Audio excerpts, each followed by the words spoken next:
Bismillahirrahmanirrahim. Assalamualaikum warahmatullahi wabarakatuh.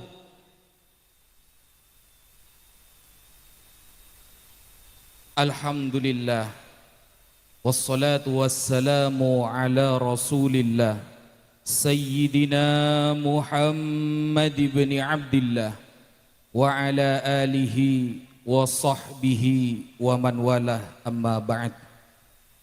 Yang Al-Fakir hormati dan Al-Fakir ta'zimi, seluruh para habaib, seluruh para tokoh ulama, para sesepuh, para asatidzah wa ustadzat, wa nakhussu bidzikr, kepada Kiai Haji Jamaah Irsyad selaku pengasuh pesantren Tanwirul Islam yang sangat Al-Fakir banggakan.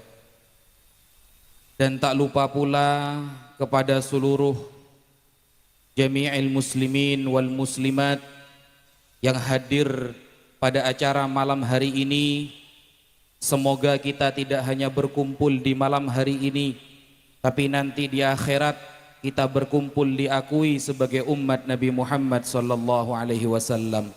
Amin, amin, Allahumma amin. Untuk tema yang akan kita kaji pada malam hari ini adalah ukhuwah Islamiyah. Sebelum kita membahas mengenai ukhuwah Islamiyah, Al-Fakir ingin mengajak ibu-ibu, bapak-bapak untuk bersolawat. Al-Fakir dulu, nanti mungkin diikuti. Dan kita akan membahas mengenai apa yang telah pernah dinazamkan oleh Al-Imam Al-Busiri di dalam qasidah Burdah. Bismillahirrahmanirrahim. Maulaya salli wa sallim daiman abadan ala habibika khairil khalqi kullihimi. Bersama Maulaya salli wa sallim daiman abadan ala habibika khairil khalqi kullihimi. Nabiyuna al-amirun nahi fala ahadun abarra fi qawli la minhu wala na'ami. Bareng Maulaya salli wa sallim daiman abadan ala habibika khairil khalqi kullihimi. Nabiyuna amirun nahi fala ahadun abarra fi qawli la minhu wala na'ami. Nabi Muhammad, kalau disebutkan nama Nabi Muhammad kita harus bersolawat.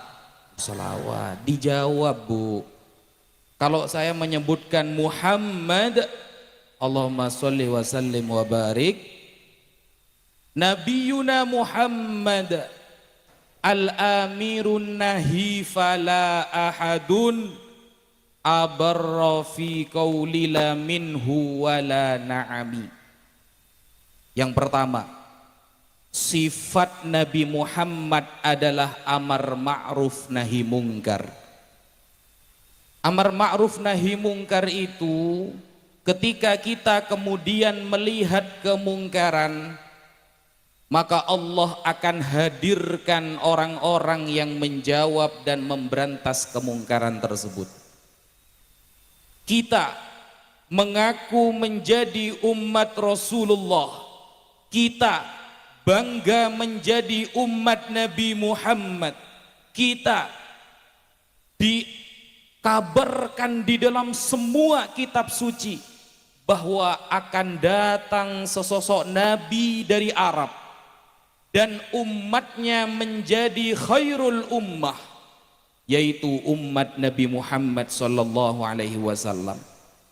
Salah satu ciri-ciri umat Nabi Muhammad yang tertera di dalam Al-Qur'an yaitu kuntum khaira ummatin ukhrijat linnas ta'muruna bil ma'ruf wa tanhauna 'anil munkar. Kalau mengaku menjadi umat Nabi Muhammad, kalau kita bangga menjadi umat Nabi Muhammad, maka ketika ada kemungkaran, ada orang yang melakukan maksiat terang-terangan, maka kita nasihati. Ketika kita tidak mampu untuk menasihati, kita bawa orang-orang yang berpengaruh untuk menasehati. Kalau tidak bisa, maka cara terakhir adalah memaksa dia untuk bertaubat. Nah, sekarang tema yang kita bahas adalah ukhuwah Islamiyah. Amar ma'ruf nahi mungkar itu ada tempatnya, Bu. Amar ma'ruf nahi mungkar ada spesifikasinya. Amar ma'ruf nahi mungkar ada caranya. Oleh karena itu Rasulullah sallallahu alaihi wasallam mengabarkan bahwa perbedaan umat Nabi Muhammad dengan umat terdahulu salah satunya adalah amar ma'ruf nahi mungkar, menyampaikan dengan mau'izatul hasanah, menyampaikan dengan cara yang baik dan menasehati dengan sesuai ilmu-ilmu syariat. Maka Allah melaknat Bani Israel, tertulis jelas di dalam suratul Maidah, lu'inal ladzina kafaru min Bani Israel. Allah telah melaknat orang-orang kafir dari kalangan Bani Israel ala lisani Dawud, melalui lisan Nabi Dawud, wa Isa bin Maryam, dan melalui lisan Nabi Isa bin Maryam. Nabi Dawud, Nabi Isa berkali-kali menasehati, memberitakan kebenaran, mengajari umatnya untuk melakukan tauhid, tidak menyembah kepada selain Allah, melakukan kebaikan, melakukan kebajikan, tapi tetap Bani Israel tidak mau taat kepada mereka. Sehingga Allah secara tegas menulis di dalam Al-Quran, lu'inal ladzina kafaru, mereka dilaknat oleh Allah subhanahu wa ta'ala. Nah, kenapa kemudian orang-orang Bani Israel itu dilaknat oleh Allah? Apakah karena Bani Israel ini melakukan kesalahan yang kecil? Tidak. Apakah Bani Israel ini melakukan pembunuhan? Tidak juga. Tetapi la kanu la yatanahawna am munkarim fa'alu. Mereka tidak bernahi mungkar, mereka tidak menasehati saudaranya ketika melakukan maksiat, mereka tidak memperingatkan saudaranya ketika terjerumus di dalam kemaksiatan, sehingga Allah melaknat mereka. Nah, kalau kita bertemu dengan saudara, bertemu dengan teman, bertemu dengan tetangga, lalu dia jelas-jelas melakukan kemaksiatan, maka kewajiban kita sebagai umat Islam adalah memberi nasihat, memberitahu. Andaikan kemudian nanti nasihat itu ditolak, maka itu kita pasrahkan kepada Allah subhanahu wa ta'ala. Tugas kita cuma memberitahu, tugas kita cuma memberikan ilmu, karena kata Rasulullah, innama bu'ithtu mu'alliman, aku diutus hanya untuk sebagai pengajar ilmu. Ketika kemudian ada ilmu yang disalahfahami, ada ilmu yang disesatkan maknanya, ada beberapa keterangan yang disalahfahami maksudnya, maka tugas kita meluruskan. Bagaimana cara meluruskan Rasulullah? Bagaimana kemudian yang dipraktekkan oleh para sahabat dalam meluruskan suatu kemaksiatan? Fala ahadun abarra fi qaulila minhu wala na'ami.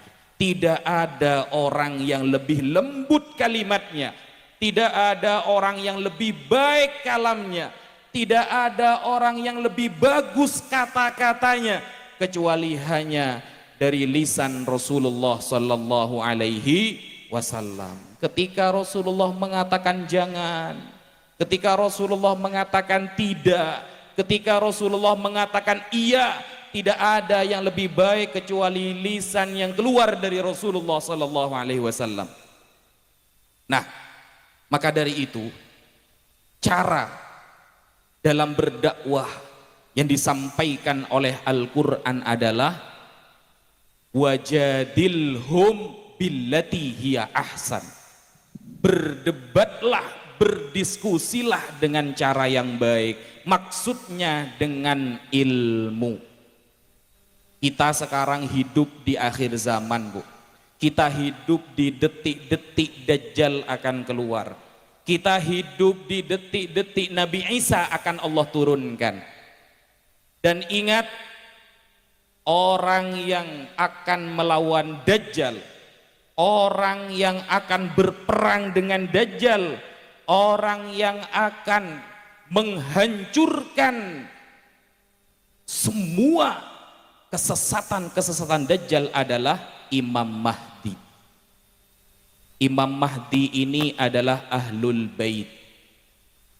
Imam Ibnu Hajar Al-Haytami secara tegas mengatakan qad tawatarat al-akhbar wastafadat bikathrati riwayatiha anil Mustafa sallallahu alaihi wasallam bimaji'il Mahdi wa annahu min ahli baitihi wa annahu sayusa'idu Isa ala qatlid Dajjal bi Babiluddin bi ardi Palestin. Sudah mutawatir hadisnya, sudah istifadah riwayatnya bahwa nanti di akhir zaman akan datang orang yang bernama Imam Mahdi. Imam Mahdi adalah Ahlul Bait Rasulullah. Imam Mahdi adalah cucu Rasulullah. Imam Mahdi adalah cucu yang keluar dari rahim Sayyidah Fatimah radhiyallahu anha. Dan beliau akan membantu Nabi Isa untuk membunuh Dajjal di gerbang Lot di daerah Palestina. Jadi berhati-hatilah ketika kemudian kita hidup di zaman ada orang-orang yang mulai menarasikan benci kepada Ahlul Bait. Berhati-hatilah ketika kita sekarang hidup di zaman yang mulai menarasikan kebencian, kemungkaran kepada Ahlul Bait. Bisa jadi ini sudah mulai narasi-narasi akan keluarnya Dajjal. Nah, tugas kita bagaimana sebagai umat Islam ketika ada saudara kita terjatuh kepada pemahaman yang salah, ketika kita melihat saudara kita salah faham dalam membahas suatu ilmu, maka tugas kita adalah meluruskan. Rasulullah menyampaikan la yambaghi lil muslim ayyakuna ta'anan wala la'anan. Tidak boleh bagi umat Islam saling mencaci, saling menghina. Tidak ngeding, Bu. Tidak boleh saling mencaci, saling menghina, Bu. Meskipun Bu ya, dimin Rasulullah neka pun minta telok permintaan. Rasulullah sudah pernah meminta 3 permintaan kepada Allah, tapi yang nomor 3 tidak dikabulkan, Bu. Yang pertama, Rasulullah meminta lan tajtami ummati ala dhalalah. Ya Allah, umatku jangan sampai bersepakat kepada kesesatan, ya Allah. Fa'atoniha, Allah kabulkan. Tidak mungkin umat Islam sesat semua, tidak. Tidak mungkin umat Islam kafir semua, terjatuh kepada bid'ah dhalalah semua, tidak mungkin. Kenapa? Karena Nabi Muhammad sudah pernah meminta kepada Allah agar umatnya tidak pernah bersepakat kepada kesesatan. Setiap ada satu kebatilan yang muncul, Allah akan munculkan juga para penentangnya. Setiap ada orang yang menarasikan kesesatan, Allah akan munculkan kebenaran juga. Setiap ada orang yang mengajak kepada bid'ah dhalalah, maka Allah akan memunculkan pembela-pembela as-sunnah. Itu sudah menjadi sunnatullah. Doa itu sudah dikabulkan oleh Allah. Yang kedua, Rasulullah meminta kepada Allah agar umat Nabi Muhammad, umat Islam, tidak kalah di tangan orang-orang kafir. Kita tidak hancur di tangan orang-orang kafir. Dan itu fa'atoniha, kata Allah, dikabulkan oleh Allah, Pak. Di Gaza, saudara-saudara kita yang dibantai habis-habisan oleh orang Israel. Gaza sekecil itu, Pak, Gaza sekecil itu, Bu, dibantai oleh Inggris, dibantai oleh Israel, dibantai oleh Amerika. Sampai detik ini Gaza tidak tumbang, saudara. Gaza tidak dikalahkan, saudara. Baru Gaza, belum umat Islam sedunia. Nah, permintaan yang ketiga tidak dikabulkan oleh Allah. Rasulullah meminta agar umat Islam tidak saling ribut. Rasulullah meminta agar umat Islam neka tak saling atokaran. Rasulullah nyokon Allah, manteri Allah tang umat dawuh Nabi, tak saling atokaran, tak saling geriduh. Nah, neka tak kabul lagi. Tak kabul lagi. Ajaan Allah neka pun paham, Pak. Sepertinya Allah ini sudah paham. Rata-rata umat Islam ini kayaknya diciptakan dari tanah sengketa kayaknya. Ribut terus, masalah nasab ribut, masalah nasib ribut, harta warisan ribut, tetangga beli mobil ribut, tetangga bangun toko ribut. Nah, ini gak dikabulkan oleh Allah ini. Kenapa? Kita ini memang jarang rukun, Pak. Makanya hanya Islam yang punya rukun Islam, rukun iman. Kenapa? Islam tidak pernah rukun. Tidak ada rukun Kristen, rukun Yahudi, gak ada itu. Rukun Yahudi satu tidak ada. Yang ada rukun Islam, rukun iman. Kenapa? Umat Islam tidak pernah rukun. Atau karan meloloh, tetangga mele mobil ereh, tetangga abangun toko ereh, erasanen sampai depak tarmandeman. Lepacen setelan pun dari lambe saneka pun. Setel nengak neka pun, berkeruat memang. Makanya Kiai tadi menyampaikan atokaran. Kenapa? Itu sebagai nasihat bahwa kita ini khairu ummah. Rasulullah sudah bersabda, Rasulullah sudah pernah menyampaikan bahwa u'titu ma lam yu'ta ahadun minal anbiya. Aku diberikan oleh Allah sesuatu yang tidak pernah diberikan kepada umat atau nabi-nabi sebelumnya. Jadi dulu para nabi ketika diutus oleh Allah diberikan keistimewaan masing-masing. Ada beberapa keistimewaan yang khusus dimiliki oleh Nabi Muhammad, yaitu ju'ilat ummati khairal umam.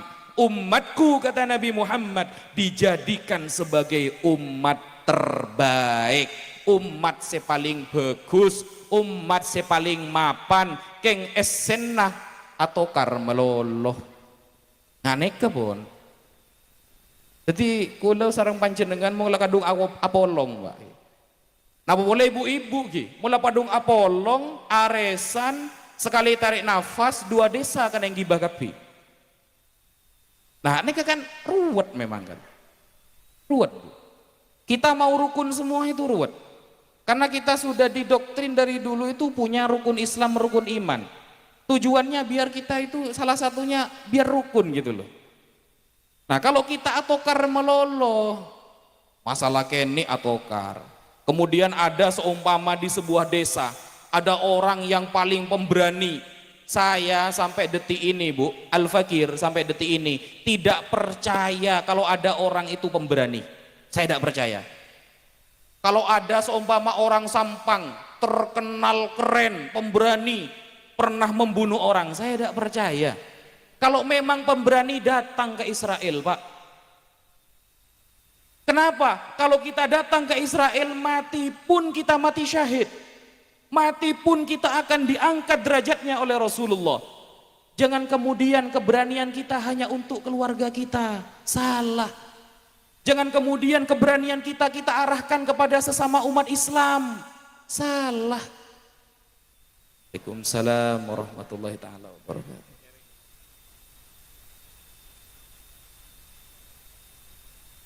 Mun pancen angko, mun pancen bengal, mun pancen endi kekuatan, mun cere tanah pernah mateen orang, jangan kemudian kekasaran itu diarahkan kepada saudara sesama umat Islam.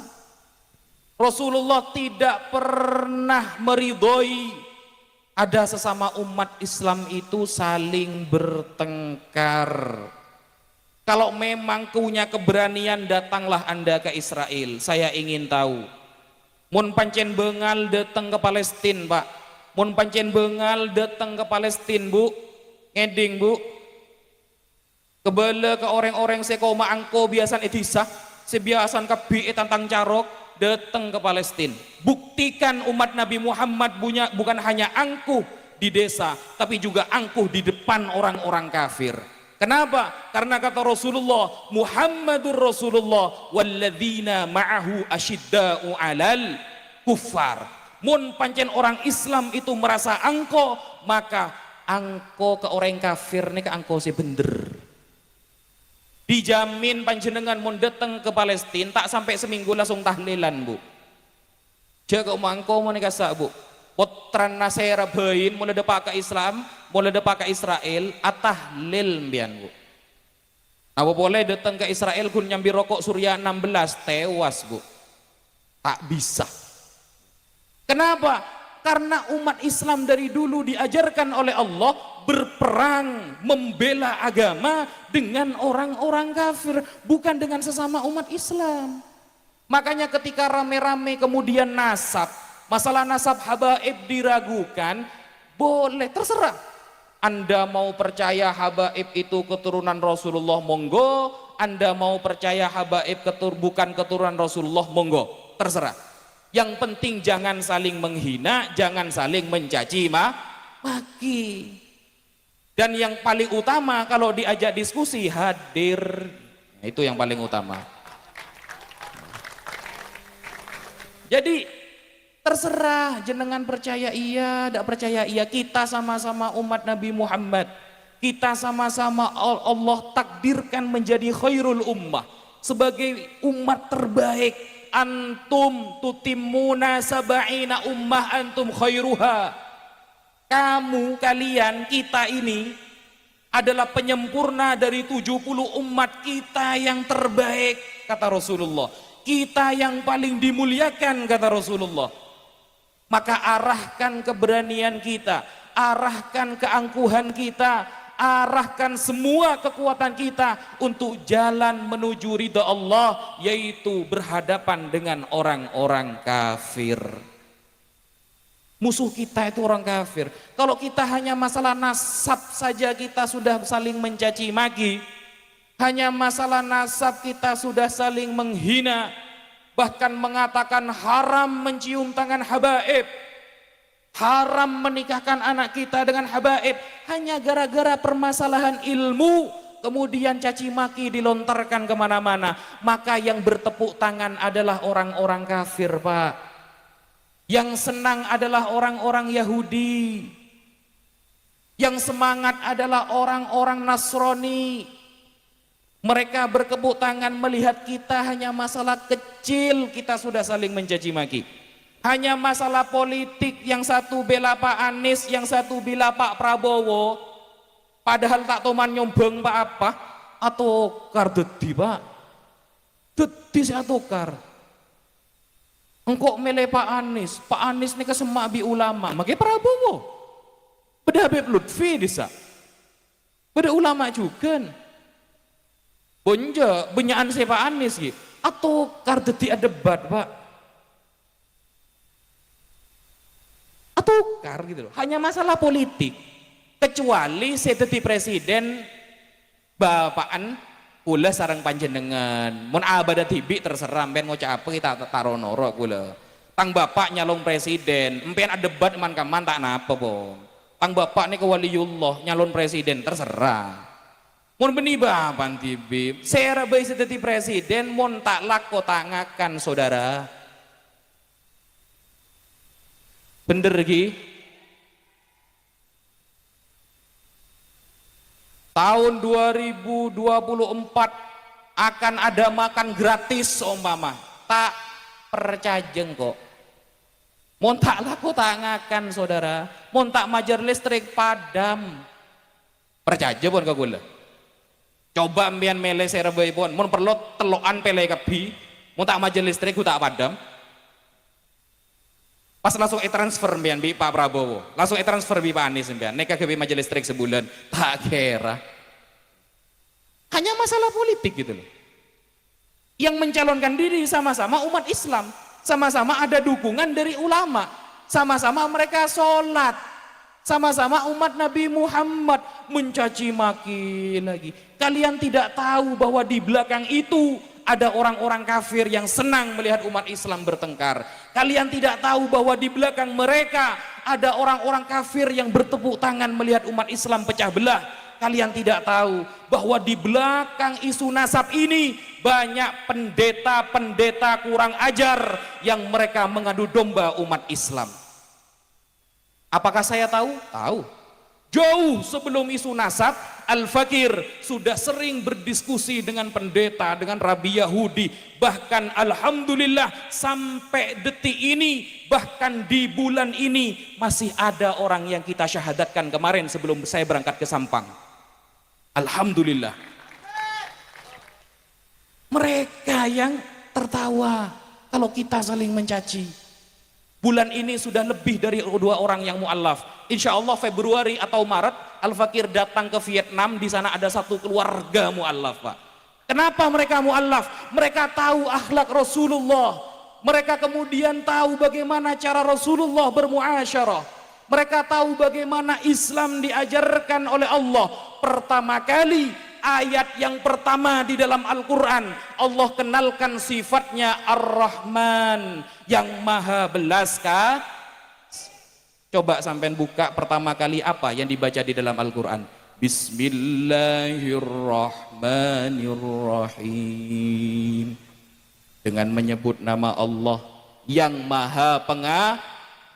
Sifat Ar-Rahman Allah sampaikan pertama kali di dalam Al-Quran, menunjukkan bahwa Allah maha belas kasih di dunia, baik kepada orang kafir maupun kepada umat Islam ataupun orang yang tidak beragama sekalipun. Semuanya diberikan rezeki yang sama oleh Allah, semuanya diberikan pangkat yang sama oleh Allah. Walaqad karramna bani Adam, sungguh kami muliakan anak cucu Sifat Ar-Rahman Allah sampaikan bahwa maknanya Allah belas kasih di dunia. Buktinya orang kafir banyak yang kaya raya, Pak. Buktinya orang kafir banyak yang sukses. Buktinya orang kafir banyak yang ahli sodakoh kepada umat Islam. Itu menunjukkan belas kasih Allah kepada umat manusia, bahkan seluruh makhluk di dunia. Maka lucu ketika umat Islam dikenalkan oleh Allah dengan sifat belas kasih, tetapi umat Islam tidak saling mengasihi antara umat Islam. Kan lucu. Dan hati-hati bahwa penyakit hati terakhir, penyakit hati terakhir yang Allah sampaikan di dalam Al-Quran itu apa, Pak? Penyakit yang paling parah yang Allah sampaikan terakhir di dalam Al-Quran adalah min syarri hasidin idza. Itu penyakit orang kafir yang terakhir, yang paling parah yang Allah sebutkan di terakhir di dalam Al-Quran. Yuwaswisu fi sudurin nas, itu adalah prakteknya. Penyakitnya adalah min syarri hasidin idza hasad. Orang mula ereh, orang mula ere, Pak, Bu, oneng ere, Bu. Semakin kita benar semakin salah menurut mereka. Semakin kita sampaikan dalil, bahkan seluruh ulama di dunia, saudara, kita sampaikan akan ditolak. Kenapa? Karena di hatinya sudah ada sifat hasud, ereh, dengki. Bahkan Imam Ghazali di dalam kitab yang kecil, kitabnya tipis, kitab Ayyuhal Walad, Imam Ghazali menyampaikan salah satu penyakit yang tidak ada obatnya, kata Imam Ghazali, adalah hasud. Hasud ini gak ada obatnya. Obatnya hanya hidayah dari Allah. Anda mau sampaikan dalil seluruh dunia, tidak akan diterima. Anda akan menasehati semua sekampung, tidak akan diterima. Hanya hidayah dari Allah yang bisa mengobati orang-orang yang hasud, seereh. Menabi pempian keduan tetangga neka endik sifat ere pak, neka tak bisa. Doa aki saos, doakan semoga Allah sembuhkan dari penyakit hatinya. Kenapa? Karena sifat orang kafir pertama yang Allah sampaikan di dalam Al-Quran, innalladzina kafaru sawa'un alaihim a'anzartahum am lam tunzirhum la yu'minun. Itu sifat orang kafir pertama yang Allah sebutkan di dalam Al-Quran. Kamu Muhammad memberitakan kebenaran, memperingati atau tidak kepada orang-orang kafir itu, mereka tidak akan beriman kepada kamu Muhammad. Kenapa? Khatamallahu ala qulubihim wa ala absar. Nah, Allah sudah mengunci. Pengko mun bahasa Madura neka pengko. Orang pengko ereh dengki tak gelem ke debuna nabi, tak gelem ke debuna ulama, neka berarti ya tena berhasud. Nah, hasud Kak Dinto mun tak oleh hidayah dari Allah taker beres. Seperti itu. Maka mungkin itu yang bisa Al-Fakir sampaikan. Ayolah kita sesama umat Islam itu, kata Rasulullah, bahkan Pak ya, bahkan kalau kita saling mencaci, saling menghina, itu tanda amal ibadah kita tidak diterima.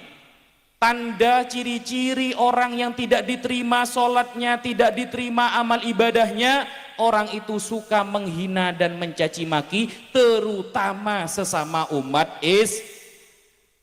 Pada suatu saat ada sahabat bertanya kepada Rasulullah, ya Rasulullah, wa ma birrul haji? Wahai Rasulullah, ciri-ciri haji yang mabrur yang bagaimana Rasulullah? Ciri-ciri haji yang diterima itu bagaimana ya Rasulullah? Dua, kata Rasulullah. Satu, tibul kalam, ucapannya semakin baik. Dua, it'amut ta'am, suka bersedekah kepada fakir miskin. Jadi mon beda orang datang haji hanya gara-gara tak panggil Pak Haji belis, neka ciri-ciri haji tak mabrur bu. Mon beda orang datang dari haji mak sekut atau karanbi tetangga, tanda-tanda hajinya tidak mabrur. Berdasarkan hadis ini kata para ulama, tanda orang amalnya amal ibadahnya diterima, dua, ucapannya semakin baik, yang kemudian suka bersedekah kepada fakir miskin, lebur asedekah ke fukoro, ke masakin. Pertama, ucapannya baik, tidak mencaci, tidak menghina dan lain sebagainya. Jadi kalau Anda ingin tahu kualitas ibadah Anda diterima apa tidak oleh Allah, maka saksikan apakah lisan Anda menyampaikan kebaikan, apakah lisan Anda menyampaikan keburukan. Ketika setiap hari yang kita sampaikan hanya cacian, hinaan, bahkan menghina orang-orang yang dekat dengan Allah, maka saksikanlah sejak itu menjadi tanda bahwa amal ibadahnya tidak diterima oleh Allah Subhanahu wa ta'ala. Maka Ustadz Idrus Romli sudah datang ya. OTW ya, tadi panitia memberikan pesan kalau Ustadz Idrus sudah datang ya. OTW-nya dari Sampang ya, takutnya dari Jember. Bependet polan. Maaf ya. Ya, setelah ini kita akan kedatangan Kiai Haji Idrus Romli. Beliau itu adalah guru Al-Fakir. Beliau salah satu orang yang membuat Al-Fakir itu semangat. Beliau disebut dengan singa aswaja. Ada yang bilang tadi saya singa aswaja. Oh tidak, saya kucing. Kucing yang baru lahir. Berhubung musuhnya kemarin kayak katak, jadi saya menang.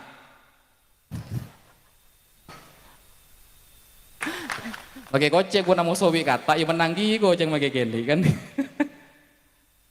Jadi sudahlah, kita selesaikan masalah yang gak penting itu. Jenengan percaya para habaib keturunan Nabi, alhamdulillah. Ndak percaya nggak apa-apa. Kenapa? Ingat ibu, bapak, ingat ya. Kakek itu lebih cinta kepada cucunya loh daripada kepada anaknya. Emba lebih lebur ke kompoi daripada anak. Bener tak bener? Pon sampai aku ya akhirat ternyata habaib nekat kompoi Nabi. Mate ku lebih impian. Emba nekah dalam sejarah lebih lebur ke kompoi daripada ke anak. Kompoi mulai minta panapah, emba nekah rela ajual sepeda motor kadang bu. Gara-gara kompoi sementa. Mon anak sementa, soro melihat hibi bahkan ngeredit bu.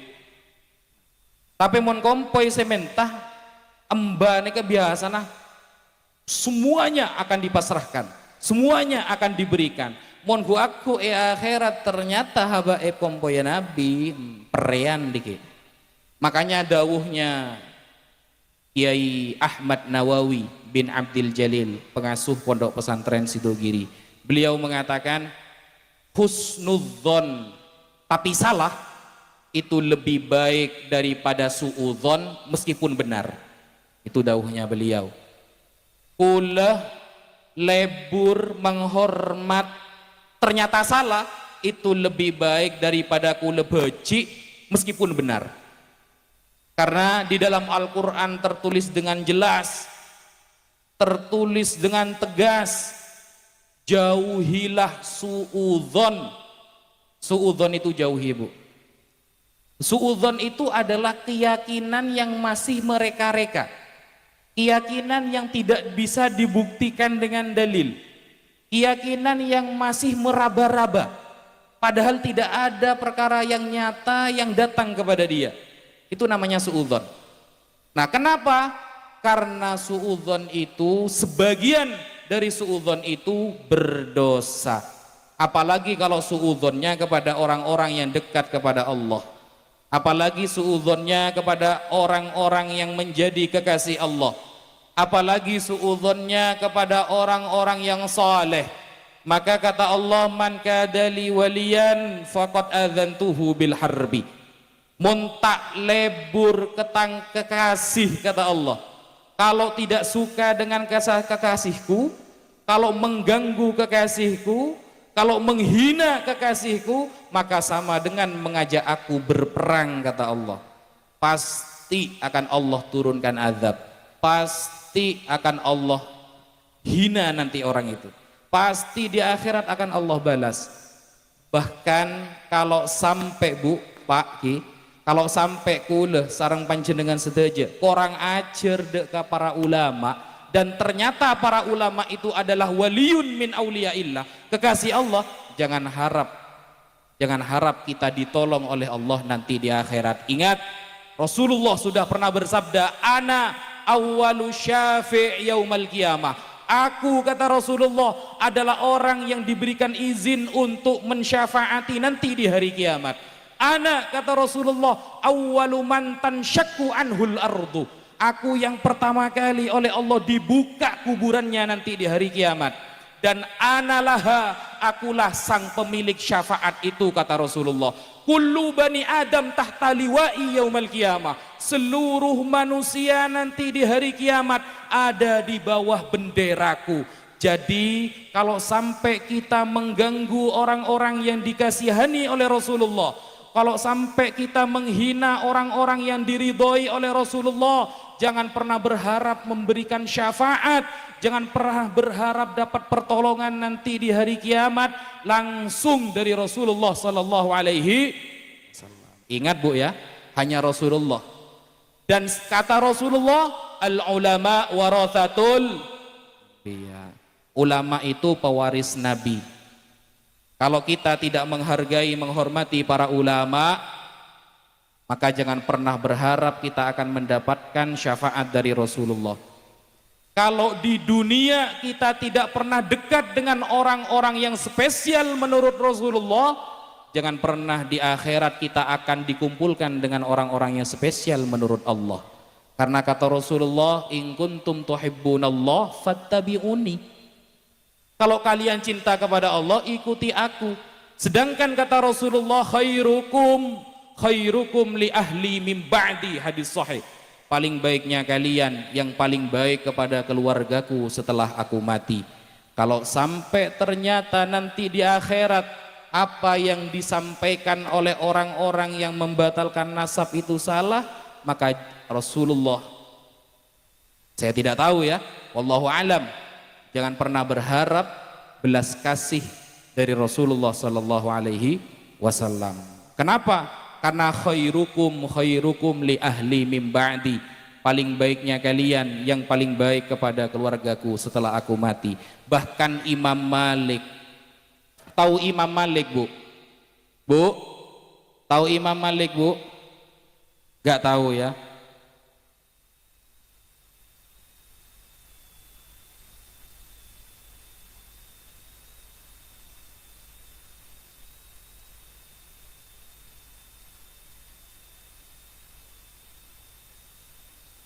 Ada sebuah kisah.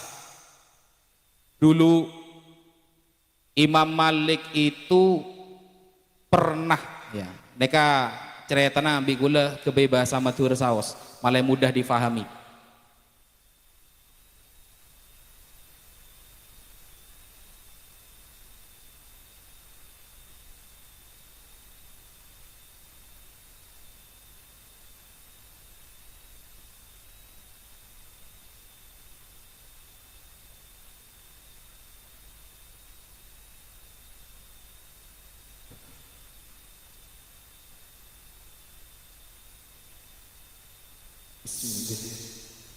Ahlan wa sahlan marhaban bihuduri Kiai Haji Muhammad Idrus Romli di Yayasan Pondok Pesantren Tanwirul Islam.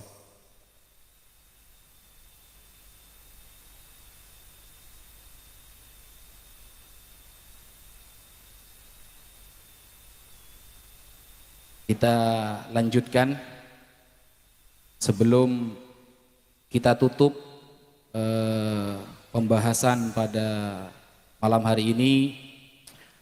Ada kemudian beberapa riwayat yang perlu Al-Fakir sampaikan, bahwa kita semua hidup di akhir zaman, dan sahabat Abdullah bin Mas'ud pernah menyampaikan, mangkana minkum mustannan falyastanna biman qad mata fa inal hayya la tu'manu alaihil fitnah. Jadi kalau kita ikut para ulama, kalau kita ikut orang-orang soleh, kalau kita mau ikut kiai, kalau kita mau ikut orang-orang alim, maka ikutilah yang sudah wafat, karena yang hidup belum aman dari fitnah.